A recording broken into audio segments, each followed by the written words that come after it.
الحمد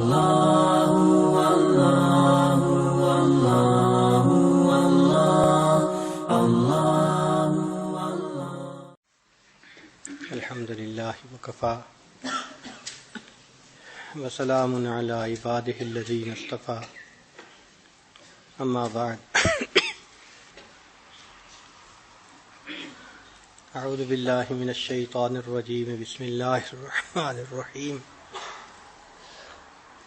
واللہ یحب المحسنین سبحان ربک رب العزۃ عما یصفون وسلام علی المرسلین والحمد للہ رب العالمین اللہم صلی علی سیدنا محمد وعلی آل سیدنا محمد وبارک وسلم۔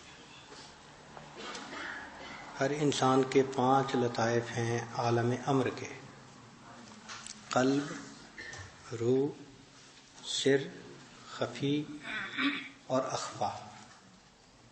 یہ 5 لطائف ہیں، اور 2 لطیفے ہیں عالم خلق کے، ایک نفس اور ایک قالب، پورا جسم۔ تو 2 لطیفے ہو گئے عالم خلق، پورا جسم۔ تو 2 لطیفے ہو گئے عالم خلق کے، اور 5 لطیفے ہو گئے عالم امر کے۔ لیکن قالب جو ہے یہ 4 عناصر سے مل کے بنا ہے: آگ، پانی، ہوا اور مٹی۔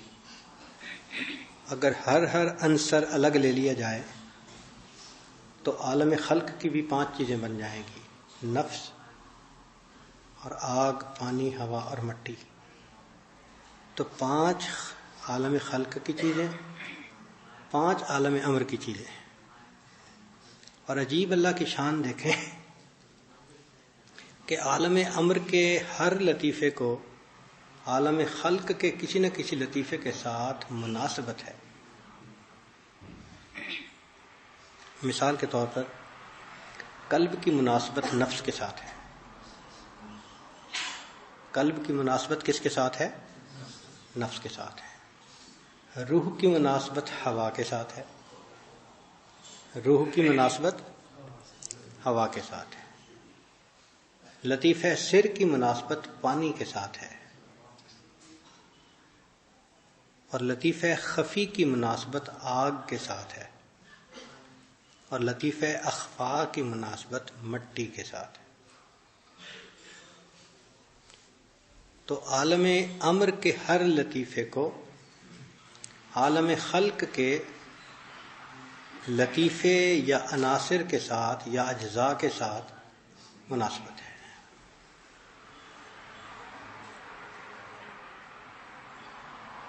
یہاں تک بات کلیئر ہو گئی؟ اب ان 5 لطائف کے ساتھ 5 بیماریاں وابستہ ہیں۔ قلب کے ساتھ شہوت وابستہ ہے، اور آپ سمجھ جائیں گے کہ انسان کے جذبات کا تعلق قلب کے ساتھ ہے، اور شہوت کا جذبات کے ساتھ تعلق ہوتا ہے۔ تو شہوت کا تعلق قلب کے ساتھ، غصے کا تعلق روح کے ساتھ۔ غصے میں آدمی بھی تو پرواز کرنے لگ جاتا ہے نا، ہوا پرواز کرتی ہے تو بندہ بھی تو پرواز کر رہا ہوتا ہے، زمین پہ نہیں ہوتا، اوپر ہی اوپر ہوتا ہے، قدم نہیں ٹکتے نیچے۔ اور سر کے ساتھ بخل کی مناسبت ہے۔ بخل ایک بیماری ہے، شح کہتے ہیں اس کو، وَمَن یوق شح نفسہ۔ تو شح کا تعلق لطیفہ سر کے ساتھ ہے، اور حرص، حسد کا تعلق لطیفہ خفی کے ساتھ ہے۔ حرص اور حسد کا تعلق لطیفہ خفی کے ساتھ ہے، اور عجب، تکبر کا تعلق لطیفہ اخفا کے ساتھ ہے۔ تو 5 لطائف ہیں۔ ان 5 لطائف کا عالم خلق کے 5 اجزاء سے خصوصی رشتہ، اور ان 5 لطائف کے ساتھ 5 بیماریاں جڑی ہوئی ہیں. جو قلب پہ محنت کرے گا تو شہوت کنٹرول میں آ جائے گی. اس کا یہ مطلب نہیں کہ شہوت رہے گی ہی نہیں، رہے گی مگر دائرہ شریعت کے اندر ہوگی. غصہ یہ نہیں کہ بالکل ختم ہی ہو جائے گا، رہے گا مگر دین کے لیے ہوگا. جہاں آنا چاہیے غصہ وہاں تو آنا چاہیے نا.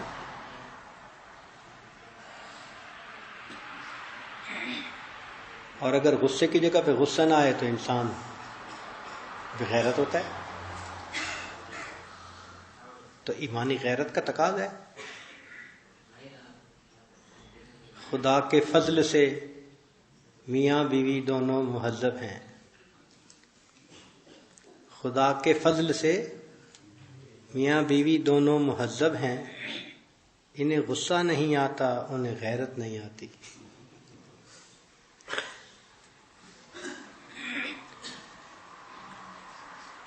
تو جس کو غصے کے موقع پہ غصہ نہ آئے اس کا تو ایمان ہی خطرے میں.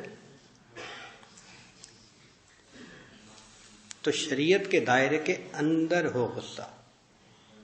حضرت علی عنہ نے ایک کافر کو گرایا، قریب تھا کہ اس کا گردن اتار دیتے. اس نے حضرت علی عنہ کے چہرے پہ تھوک دیا تو حضرت علی عنہ نے اس کو چھوڑ دیا. وہ بڑا حیران کہ میں نے تو اس لیے تھوکا تھا کہ آپ مجھے قتل کرنے میں جلدی کریں گے، چھوڑ کیوں دیا؟ فرمایا کہ میں تمہیں اللہ کے لیے قتل کر رہا تھا. جب تم نے تھوک پھینکا تو اب میرے نفس کا غصہ بھی شامل ہو گیا. میں نے تم کو چھوڑ دیا کہ میں اپنی خواہش کے لیے کچھ بھی نہیں کرنا چاہتا. اس حالت میں پیچھے ہٹ جانا کوئی چھوٹی بات ہے؟ سیدنا حسین رضی اللہ عنہ کے ہاں مہمان آئے تو انہوں نے باندی کو کہا کہ بھئی گرم شوربہ لاؤ. نبی الاسلام کے زمانے میں صحابہ گرم شوربہ پیتے تھے. آج کے دور میں گرم چائے پیتے ہیں. اور عرب لوگ گرم شوربے کی حدیثوں سے ہی چائے کا جواب نکالتے ہیں.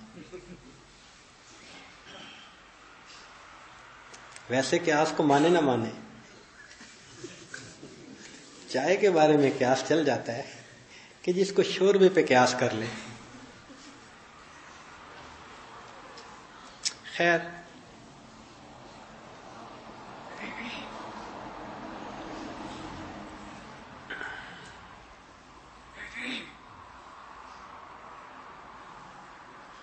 ایک دفعہ ایک صاحب تھے جو ہوتے ہیں نا کچھ جو کہتے ہیں ہم کسی کی نہیں مانتے،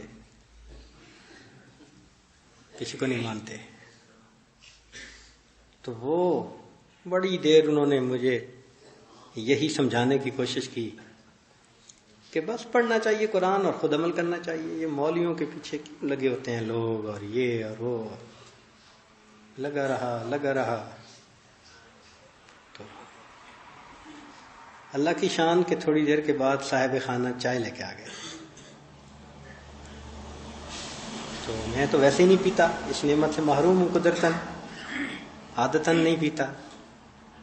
وہ چائے کے عادی تھے تو انہوں نے ذرا جلدی سے چائے اپنے سامنے رکھی. میں نے کہا بھئی اگر قرآن پڑھو گے اور عمل کرو گے تو پھر تو آپ کے لیے یہ نہیں پینی چاہیے. کہنے کہ کیوں؟ میں نے کہا سکو ماء حمیما. قرآن کن کو کہہ رہا ہے؟ جی وہ تو جہنمیوں کو. تو آپ پھر جہنمی والا کام کر رہے ہیں. آپ جو کہتے ہیں پڑھو اور عمل کرو. تو میں نے کہا کہ میں آپ کو کہہ دیتا ہوں سکو ماء حمیما، یہ دیکھیں گرم پانی ابلا ہوا ملا ہے نا، پیو. نہیں جی، ہمیں اس کو شوربے پہ قیاس کرنا چاہیے. اب قیاس کو مان گئے. اپنی پڑتی ہے تو پھر قیاس سمجھ میں آ جاتا ہے.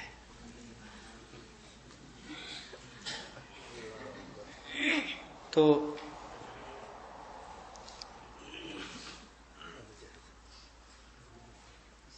سیدنا حسین رضی اللہ عنہ نے باندی سے فرمایا کہ گرم شوربہ لاؤ. وہ پیالے میں گرم شوربہ لے کے آئی. اللہ کی شان کہ وہ کمرے میں داخل ہو رہی تھی اور کہیں اور دھیان تھا. پاؤں جو اٹکا تو گرم شوربے کا پیالہ سیدنا حسین رضی اللہ عنہ کے اوپر پڑا. اب گرم شوربہ جسم پہ پڑے تو کتنی تکلیف ہوتی ہے، جسم جلتا ہے. تو آپ نے بڑے غصے سے اس کی طرف دیکھا کہ اتنی بد احتیاط، اتنی غافل. وہ سمجھ گئی کہ بھئی جلال میں آ گئے. تو جیسے ہی اس نے دیکھا نا کہ غصے سے دیکھا ہے، وہ آخر اسی گھر کی پلی بڑی تھی، مزاج شناس تھی. اس نے فوراً دیکھ کر کہا والکاظمین الغیظ، غصے کو پی جانے والے. تو ان الفاظ کو سنتے ہی سیدنا حسین اللہ نے فرمایا کہ ہاں میں نے غصے کو پی لیا. اس نے کہا والعافین عن الناس، لوگوں کو معاف کر دینے والے. فرمایا ہاں میں نے تیری غلطی کو معاف کر دیا. اس نے کہا واللہ یحب المحسنین، کہنے لگے چل میں نے تجھے آزاد کر دیا. یہ غصہ شریعت کے مطابق ہوتا ہے، دائرہ شریعت کے اندر، کہ ابھی اتنا غصہ تھا اور آیت قرآن سنی اور اسی وقت اس کے مطابق عمل کیا. تو لطیفہ قلب کا سبق کرنے سے شہوت قابو میں، لطیفہ روح کا سبق کرنے سے غصہ قابو میں، لطیفہ سر کا سبق کرنے سے بخل قابو میں. انسان کے اندر سخاوت آ جاتی ہے، سینہ بڑا ہو جاتا ہے، دل بڑا ہو جاتا ہے انسان کا. اور لطیفہ خفی کا ذکر کرنے سے انسان کے اندر سے حسد اور حرص ختم ہو جاتا ہے. اور لطیفہ اخفا کے اوپر ذکر کرنے سے انسان کے اندر سے عجب اور تکبر ختم ہو جاتا ہے. تو یہ 5 مہلکات ہیں، ایسی بیماریاں جو ہلاک کر دینے والی ہیں، مگر ان 5 کا علاج ممکن ہے. ہمارے مشائخ سالکین کو دیکھتے تھے تو جس کے ہاں جو بیماری ہوتی تھی اس لطیفے پر زیادہ ذکر کرنے کا حکم فرماتے کہ اس پر زیادہ وقت محنت کرو. ہم نے اپنی زندگی میں ہزاروں لوگوں کو نفسانی محبتوں سے نکلتے دیکھا ہے لطیفہ قلب پر محنت کرنے کی وجہ سے. ہزاروں لوگوں کو غصے کی بیماری سے شفا پاتے دیکھا ہے لطیفہ روح کا سبق کرنے کی وجہ سے. ایسے لگتا ہے جیسے غصہ ان میں کبھی تھا ہی نہیں. وہ خود حیران ہوتے ہیں اپنے اوپر، پتہ نہیں کیا میری طبیعت تھی پہلے. تو یہ پیٹنٹ علاج ہے. یہ ایسا نہیں ہے کہ ہم کوئی اب تجربے کر رہے ہیں نا. کروڑوں انسانوں کو مشائخ نے یہ نسخہ دیا اور کروڑوں نے شفا پائی. تو یہ تو پیٹنٹ چیز ہے. سالک خود بھی اپنے اوپر نظر رکھے، جو بیماری اس میں زیادہ ہو اس لطیفے کا سبق زیادہ کرے. حسد محسوس ہوتا ہے تو لطیفہ خفی کا ذکر زیادہ کرے. خود پسندی عجب تکبر ہے، لطیفہ اخفا کا سبق زیادہ کرے، تو علاج ہو جاتا ہے. تو اس وقت تک ہم نے 3 پوائنٹ ڈسکس کیے کہ عالم امر کے 5 لطائف ہوتے ہیں. ان کو عالم خلق کی 5 اجزاء کے ساتھ خصوصی مناسبت ہے. قلب کو نفس سے، روح کو ہوا سے، سر کو پانی سے، خفی کو آگ سے، اور مٹی کو اخفا کو مٹی کے ساتھ. اور پھر ہر ایک کے ساتھ ایک ایک بیماری وابستہ. قلب کے ساتھ شہوت ہے، روح کے ساتھ غصہ ہے، سر کے ساتھ بخل ہے، خفی کے ساتھ حسد ہے، اور اخفا کے ساتھ عجب تکبر خود پسندی ہے. تو ان 5 لطائف کا ذکر کرنے سے 2 فائدے. ایک تو یہ کہ انسان کے سینے میں ذکر کے لیے لطائف کھل جاتے ہیں، بس وہ اللہ اللہ اللہ اللہ ہر وقت کرتے رہتے ہیں. اور دوسرا یہ کہ 5 بیماریوں سے جان چھوٹ جاتی ہے.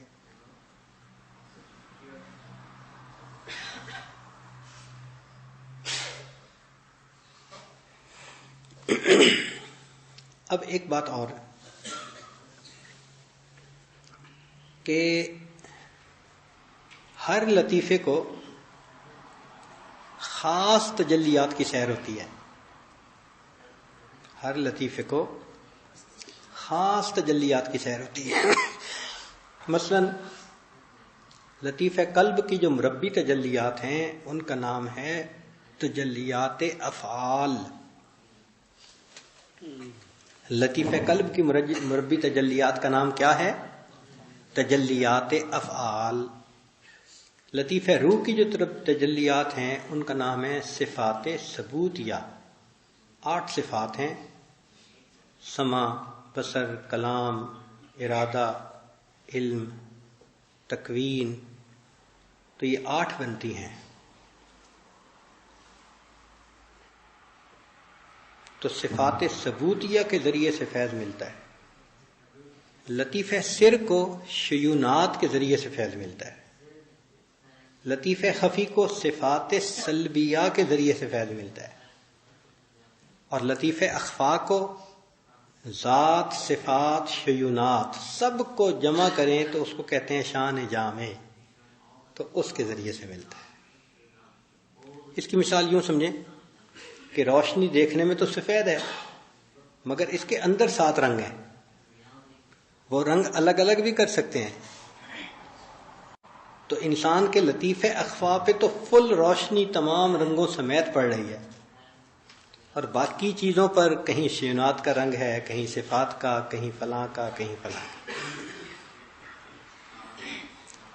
اور یہ بھی عجیب بات ہے کہ اللہ تعالیٰ کے جو انبیاء تشریف لائے ان میں 5 اولو العزم انبیاء ایسے تھے کہ ان کو اللہ نے مختلف انداز سے کمالات عطا کیے.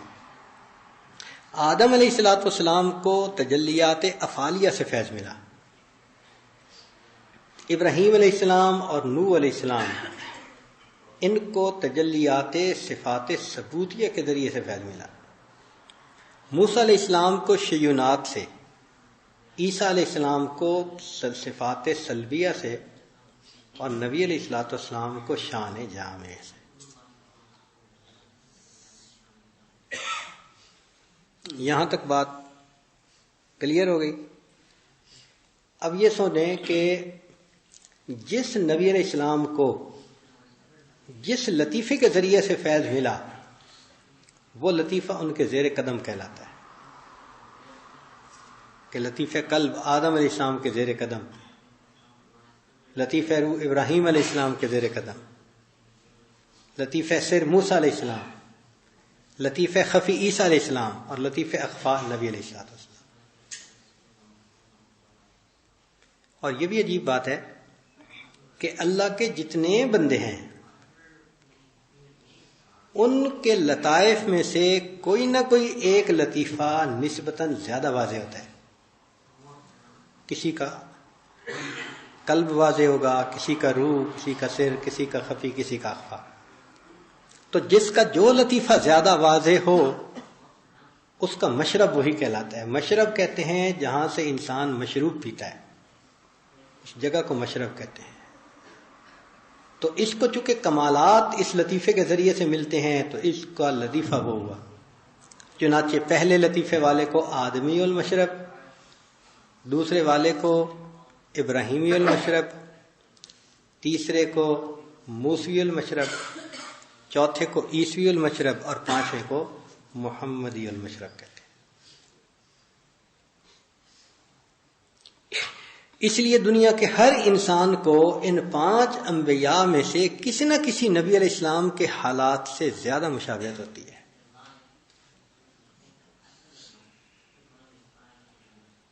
کسی کی طبیعت کسی سے ملے گی، کسی کی طبیعت کسی سے ملے گی. تو اب یہاں نقطہ یہ سمجھیں کہ مشائخ کے لیے سالک کی تربیت کرنی کتنی آسان ہو گئی. کہ ایک بندہ اگر موسوی المشرب ہے تو شیخ کو پتہ ہے کہ اس کے حالات جو ہیں وہ موسیٰ علیہ السلام کے حالات سے مشابہت کھائیں گے. تو اس بندے کو گائیڈ کرنا کتنا آسان ہو گیا. جو عیسوی المشرب ہے تو عیسیٰ علیہ السلام کے حالات سے اس کے، جو محمدی المشرب ہے تو نبی علیہ السلام کے ساتھ اس کے حالات کی مشابہت زیادہ ہوگی. تو اسی لیے شیخ کو بندے کے مزاج کا پہلے سے پتہ چل جاتا ہے. اور یہاں یہ نقطہ بھی سمجھیں کہ شیخ کے سامنے جھوٹ اس لیے نہیں چلتا کہ ہے موسوی المشرب اور کیفیتیں بتا رہا ہے عیسوی المشرب والے کی. تو وہ سن تو لیتے ہیں, لحاظ فرماتے ہیں, سن تو لیتے ہیں, مگر ان کو سمجھ لگ رہی ہوتی ہے کہ یہ کہاں سے بول رہا ہے. خواب سناتا ہے وہ عیسوی المشرب والے, حالات سناتا ہے عیسوی المشرب والے, اور ہوتا موسوی المشرب ہے. اس کا مطلب ہے سب غلط بیانیوں سے کام لے رہا ہے. تو شیخ کو دھوکہ نہیں دے سکتے, اور اس لیے یہ علم غیب نہیں ہوتا کہ بعض لوگوں نے کتابوں میں لکھ دیا کہ ہمارے شیخ نے پہلے سے ہمیں بتا دیا یہ ہوگا. بھئی وہ عالم غیب نہیں تھے, ان کو پتا تھا کہ یہ کس مشرب والا بندہ ہے اور آنے والے وقت میں حالات کیسے آئیں گے, تو انہوں نے بتا دیا. یہ کون سا مشکل کام ہے؟ تو اس بارے میں عقیدے کو مضبوط رکھنا چاہیے, ورنہ تو عقیدے میں انسان ڈھیلا ہو تو سبحان اللہ پیروں کی بلیاں بھی غیب جانتی ہیں اور پیروں کے گھوڑے بھی غیب جانتے ہیں.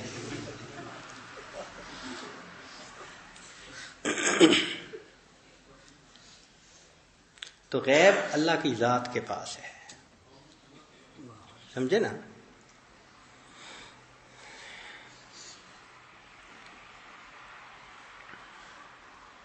اب ایک نقطہ اور سن لیجئے کہ مختلف مشائخ کو یہ ہمیشہ شوق رہا کہ ہمارا مشرب کون سا ہے. تو کئی مرتبہ انہوں نے اپنے بڑوں سے پوچھا, کسی کامل سے پوچھا اپنے دل کی تسلی کے لیے. وَلَٰكِن لِيَطْمَئِنَّ قَلْبِي, پتہ تو ہوتا ہے لیکن بڑوں کی تصدیق سے مہر لگ جاتی ہے ذرا. تو ایک بزرگ کے بارے میں حضرت مجدد لسانی رحمۃ اللہ علیہ فرماتے ہیں کہ انہوں نے اپنے ایک مرید کو بھیجا کسی بزرگ کے پاس. مقصد یہی تھا کہ بھئی میرے مشرب کے بارے میں کچھ بتائیں. تو جب وہاں گئے تو انہوں نے پوچھا بھئی سناؤ تمہارے یہودی کا کیا حال ہے. ان کے پیر کو کہا کہ تمہارے یہودی کا کیا حال ہے. تو مرید کو تو بڑا غصہ ہے, میرے پیر صاحب کو یہودی کہہ رہے ہیں. بس یہی کہ بھئی اب ہیں بڑے چپ ہوں, ورنہ تو میں ان کو سمجھا دیتا. جرت کیسے میرے پیر کو یہودی کہنے کی. اندر سے تل ملاتے رہے اور اوپر سے لحاظ رکھا ہیں. Keep smiling even if you are inside boiling. تو اس نے بھی یہی کیا, واپس آ گیا. جب آ گیا تو شیخ نے پوچھا کہ بھئی سناؤ انہوں نے آپ کو کیا کہا. اب یہ ذرا گریز کر رہا ہے بتانے سے.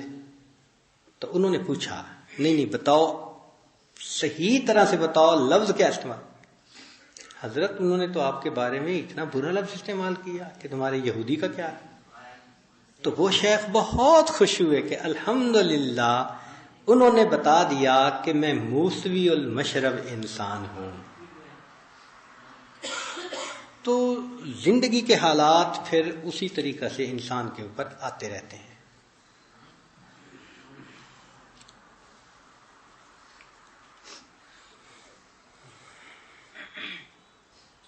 ہمارے حضرت خواجہ محمد عبد المالک صدیقی رحمۃ اللہ علیہ محمدی المشرب تھے. ہمارے حضرت فرمایا کرتے تھے, چنانچہ ہم ان کے حالات زندگی کو دیکھتے ہیں, بالکل مشابہت کھاتے تھے. شروع میں مکی حالات تھے, پھر ایک شہر سے ہجرت کر کے دوسرے شہر میں آئے, پھر اللہ نے وہاں پر مدنی حالات کر دیے. سبحان اللہ سبحان اللہ. امام العلماء والصلحاء ان کو کہا جاتا تھا, اور ان کے خلفاء میں تقریباً 350 حضرات ہیں. جس کا نام پڑھیں, یا محتمم یا ناظم یا شیخ الحدیث یا امام یا خطیب یا قاری, سارے ہی علماء. تو اللہ نے ان سے کام لیا.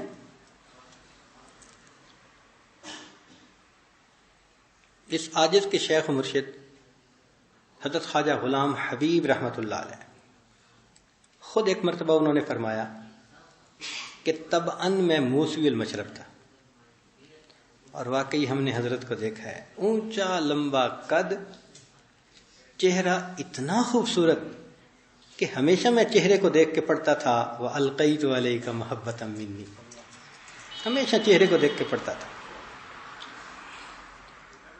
اور ہاتھ میں عصا ہوتا تھا، اتنا کہ عصا تو جزو بدن نظر آتا تھا.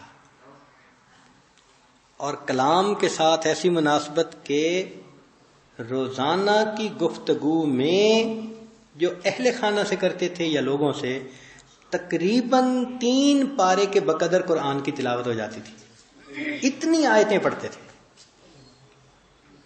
بیوی سے بات کر رہے ہیں تو آیتیں پڑھ رہے ہیں، بیٹے سے کر رہے ہیں آیتیں پڑھ رہے ہیں، ڈرائیور آ گیا تو آیت پڑھ کے سنا رہے ہیں، خادم آ گیا تو آیت پڑھ رہے ہیں، ملنے والا آ گیا تو آیت پڑھ رہے ہیں. ہر موقع پہ آیت پراپر ملتی پڑھنا ان کا ذوق تھا. فرماتے تھے مجھے کس سے گانیاں نہیں آتے. اور واقعی ان کے بیانات آپ سنیں تو قرآن قرآن قرآن، عاشق قرآن تھے. تو جیسے موسیٰ علیہ السلام کو کلام کے ساتھ مناسبت کلیم تھے نا، تو ہمارے حضرت مرشد عالم رحمۃ اللہ علیہ کو بھی کلام کے ساتھ خصوصی مناسبت تھی. بلکہ ایک مرتبہ تو اجتماع کا موقع تھا تو علماء زیادہ تھے، کہنے لگے کہ مجھے ترجمہ کرنے کی کیا ضرورت ہے.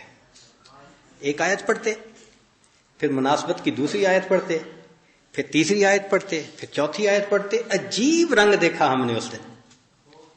یعنی بلا شبہ انہوں نے 100 سے زیادہ آیتیں معانی کا کنیکشن کے ساتھ پڑھتے رہے اور ہم مضمون پوری کو سمجھ رہے تھے کہ کہنا کیا چاہتے ہیں. فرماتے تھے کہ تم لوگوں کے سامنے سکرین پہ تصویریں ہوتی ہیں اور مجھے اللہ رب العزت باطن کی آنکھ سے قرآن کی آیتیں تصویر پہ دکھا دیتا ہے. ایسی جگہ سے آیت لے کے آتے تھے کہ انسان حیران ہوتا تھا.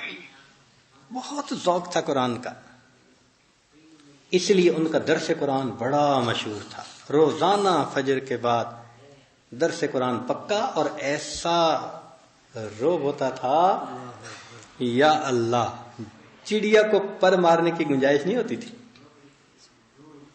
کوئی بندہ مراقبے میں یوں نہیں کر سکتا تھا، ایسی ڈانٹ پڑتی تھی. جلالی طبیعت تھی.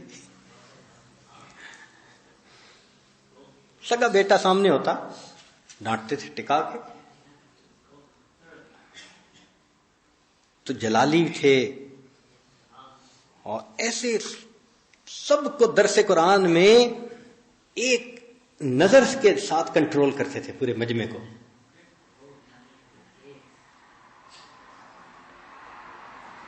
پھر ان کے حالات زندگی بھی ایسے تھے. موسیٰ علیہ الصلوۃ والسلام کی زندگی میں سفر بہت رہے ہیں.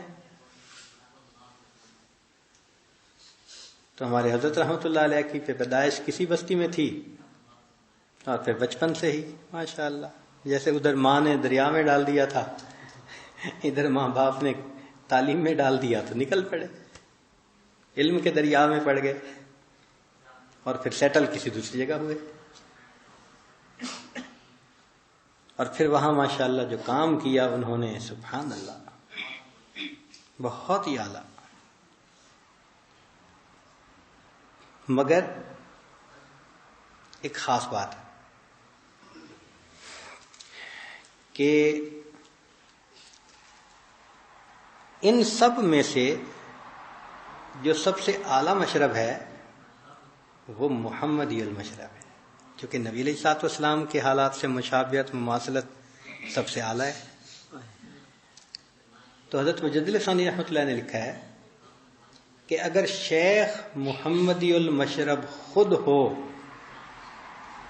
تو اس کے پاس کوئی بھی سالک اگر آ جائے اور شیخ کے ساتھ نسبت اتحادی والی کیفیت کو پیدا کر لے تو اس موسوی المشرب بندے کو بھی اللہ محمدی المشرب بنا دیتے، ایلیویشن ہو جاتی ہے شیخ کے ساتھ نتھی ہونے کے بعد. تو ہمارے حضرت مرشد عالم رحمۃ اللہ علیہ تھے تو موسوی المشرب، لیکن شیخ کے ساتھ اتنی محبت تھی کہ پھر اللہ رب العزت نے ان کو محمدی المشرب بنا دیا.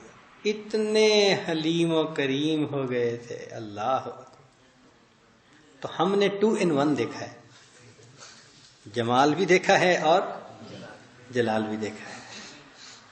سبحان اللہ.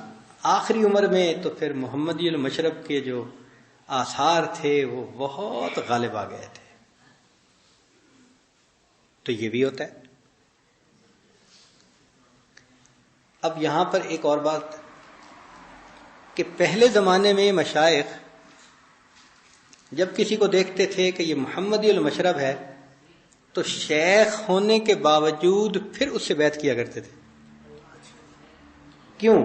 اپنی نسبت کو اعلیٰ اور ارفع کرنے کے لیے. یہ ایسا ہی ہے کہ جیسے ایک آدمی نے حدیث پاک تو پڑھی ہوتی ہے، لیکن اگر عالی سند والی کوئی شخصیت مل جائے تو ان سے بھی اجازت لے لیتے ہیں کہ حضرت ہماری سند عالی ہو جائے گی. تو جس طرح حدیث کے میدان میں ہمیشہ بڑوں میں یہ ایک چاہت رہی، تو اس میدان میں بھی یہ اسی طرح سلسلہ رہا ہے. چنانچہ کتنے بزرگ ایسے تھے کہ جب کسی کو دیکھتے تھے کہ محمدی المشرب ہے تو پھر اس کی طرف رجوع کرتے تھے اللہ رب العزت کا قرب پانے کے لیے. نبی علیہ الصلوۃ والسلام کی جو صفات ہیں ان میں کمال پانے کے لیے. چونکہ جی میں بس جہاں ہوں ٹھیک ہوں تو یہ تو انا ہوئی نا. کمال کہیں سے بھی ملے تو بندے کی تو گمشدہ چیز ہے، حاصل کرنا چاہیے. تو اصل تو یہ ہے نا کہ ہمیں نبی علیہ الصلوۃ والسلام سے مشابہت ہونی. اور ویسے بھی موسیٰ علیہ السلام اور حضرت نبی علیہ السلام کے حالات میں بھی بہت مشابہت. دلیل قرآن عظیم الشان. اللہ تعالیٰ فرماتے ہیں انا ارسلنا الیکم رسولا شاہدا علیکم کما ارسلنا الی فرعون رسولا. یہ کما کا لفظ بتا رہا ہے.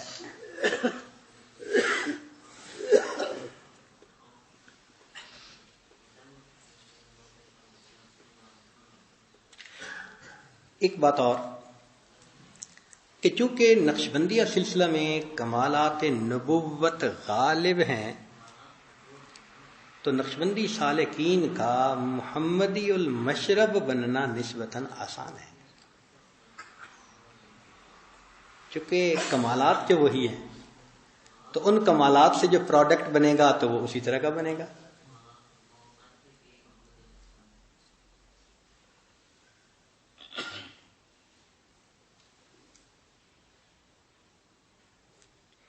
اس لیے ہمارا سلوک کے 3 حصے ہیں ٹوٹل. پہلا حصہ ہے 7 لطائف تک. یہ ہے گراؤنڈ پریپریشن، بیس کوٹ لگا دیا. پھر اس کے بعد تحلیل ہے. تحلیل وہ جو کچھ کمی رہ جاتی ہے اس سارے کو صاف کر دیتی ہے. یہ جھاڑو لگ جاتا ہے بندے کے من پہ،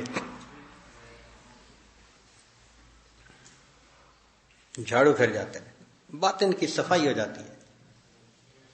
اور تحلیل کے بعد کے جو مراقبے ہیں وہ سارے کے سارے ہمارے فکر کے مراقبے ہیں، ذکر کے نہیں ہیں.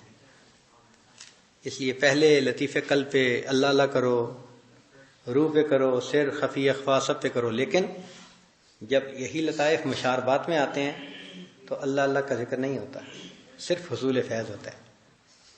تو ذکر ہے، تحلیل ہے اور فکر ہے. اب بتائیں ان تینوں میں سے کون سی چیز خلاف شرع ہے؟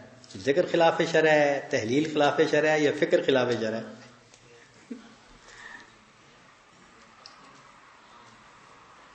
کتنا یہ خوبصورت راستہ ہے کہ تائید ملتی چلی جاتی ہے شریعت کی ہر طرح جگہ پہ.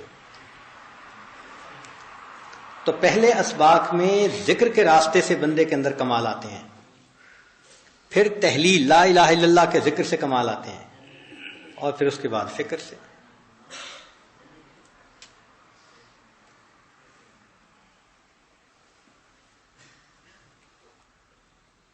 نبی علیہ الصلوۃ والسلام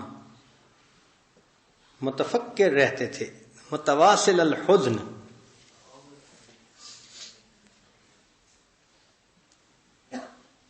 تو اسی لیے اس سلسلے کے اسباق کو سمجھنا بھی نسبتاً آسان ہے.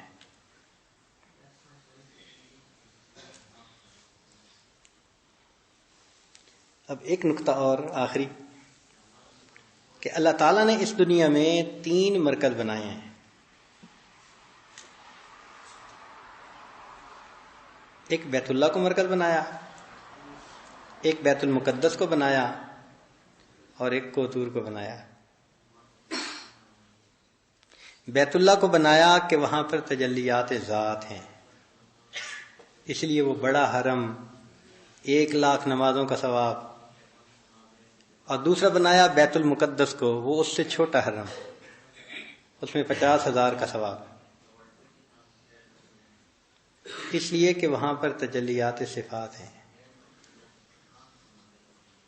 اور تیسرا بنایا کوہتور کو، اس لیے کہ وہاں پر شیونات ذاتیہ ہیں. اور چونکہ شیونات جو ہیں وہ ایک الگ چیز ہوتی ہے ذات اور صفات دونوں سے، تو اللہ نے ان دونوں کو تو حرم بنایا اور تیسرے کو صرف برکت والی جگہ بنا دیا، حرم نہیں بنایا. بھائی اتنا کہا کہ بھائی اپنے جوتے اتار دیے، فخلا نعلیک انک بالواد المقدس طویٰ، وہ وادی مقدس ہو گئی جہاں تجلی پڑ رہی تھی.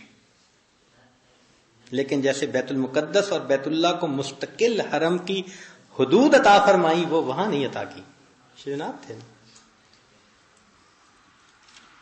اور اسی لیے بیت اللہ کو عبادت کا مرکز بنایا،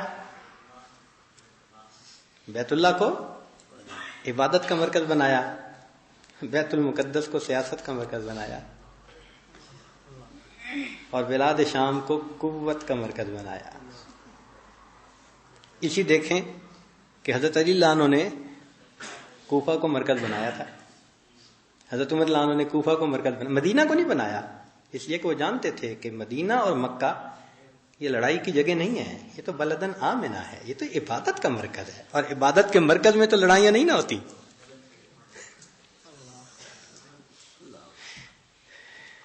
تو اس لیے مکہ اور مدینہ عبادت کا مرکز بنایا، اور ادھر اس کو سیاست کا مرکز. اور جہاں سیاست کا مرکز ہوگا پھر حق اور باطل کی آخری جنگ بھی تو وہیں ہوگی نا. تو حق کی طرف سے عیسیٰ علیہ السلام آئیں گے اور باطل کی طرف سے دجال آئے گا، اور مقام لد پہ پھر اس کو قتل کیا جائے گا. اسی لیے نبی علیہ الصلوۃ والسلام نے شام کی طرف ہجرت کرنے کے فضائل سنائے ہیں، ورنہ کوئی تک تو نہیں نہ بنتا کہ خود مدینہ میں رہتے ہیں، زیادہ سے زیادہ کہیں تو کہتے بھئی مکہ چلے جاؤ، اللہ کا گھر ہے، مگر نہیں، بلاد شام. ان کی ہجرت کے فضائل بیان کیے، اس لیے کہ حق و باطل کا مارکا جو شروع بیت اللہ سے ہوا تھا اس نے جا کے اختتام پذیر وہاں پہ ہونا تھا. اگر فضائل نہ ہوتے تو صحابہ ان علاقوں کا کبھی رخ نہ کرتے، مگر اللہ رب العزت نے ان دونوں جگہوں کا بہت خیال رکھا. کیا وجہ تھی؟ وجہ یہ تھی کہ بیت اللہ محبوب کی ولادت گاہ تھا. نبی علیہ السلام کی ولادت کہاں ہوئی؟ مکہ مکرمہ میں. تو مکہ مکرمہ محبوب کی ولادت گاہ تھی، تو ادھر حبیب کی جگہ بننی تھی اور بیت المقدس خلیل کی جگہ بننی تھی. تو ابراہیم علیہ السلام وہاں پر مدفون، ادھر ذات کی تجلیات، ادھر صفات کی تجلیات، اور جہاں عاشق صاحب تھے وہاں پر شیونات کی تجلیات ہیں. رب ارنی انظر الیک، عاشق کی بات ہے نا. اب اللہ رب العزت نے نبی علیہ الصلوۃ والسلام کا مدفون ہونا مکہ میں کیوں نہیں پسند کیا؟ ایک کوشچن ہے نا. اس لیے کہ بیت اللہ کے اوپر تجلیات ذات تھیں، جبکہ نبی علیہ الصلوۃ والسلام کے اوپر شان جامع کی صفات تھی. شان جامع کہتے ہیں ذات، صفات، شیونات سب اکٹھی ہو کر پڑے، اس لیے مدینے کی الگ ضرورت پڑی. اب اللہ کی طرف سے اس کائنات پر جو تجلیات پڑ رہی ہیں، تو جس نے تجلیات ذات کا مشاہدہ کرنا ہے تو بیت اللہ کو دیکھے، جس نے صفات کا مشاہدہ کرنا ہے تو بیت المقدس جائے. شیونات کا مشاہدہ کرنا ہے تو کوتور پہ جائے، اور اگر شان جامع کو دیکھنا ہے تو محبوب کے پاس جائے۔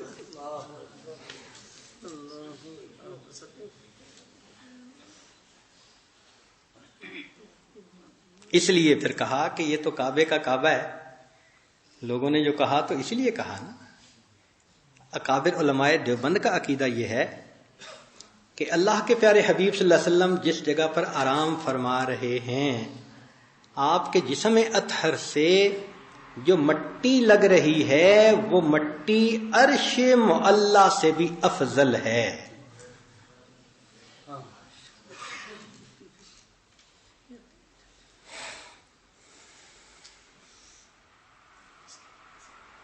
اللہ رب العزت ہمیں ان راستوں پہ چلنا آسان فرما دے۔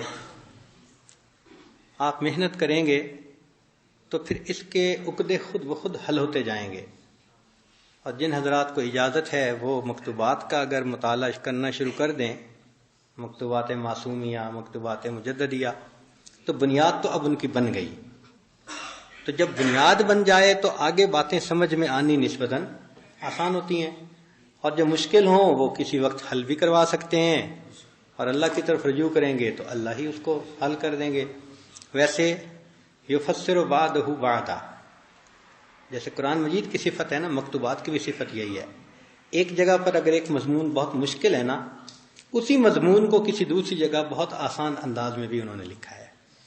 اور ویسے بھی اگر مکتوبات معصومیہ کی بات سمجھ میں نہ آئے، مجددیہ کی، تو معصومیہ تو بہت ہی آسان زبان ہے، وہ اور بھی جلدی سمجھ میں آ جاتی ہے۔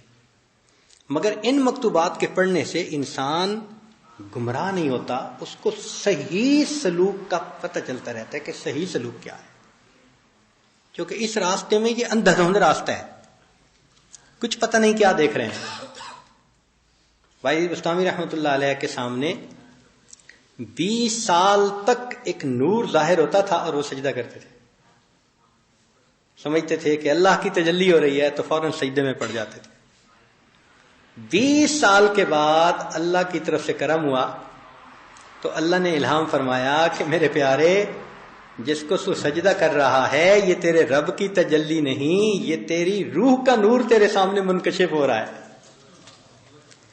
20 سال کے بعد پتہ چلا کہ جس کو میں تجلی سمجھ کے سجدہ کرتا تھا اپنی روح تھی میری۔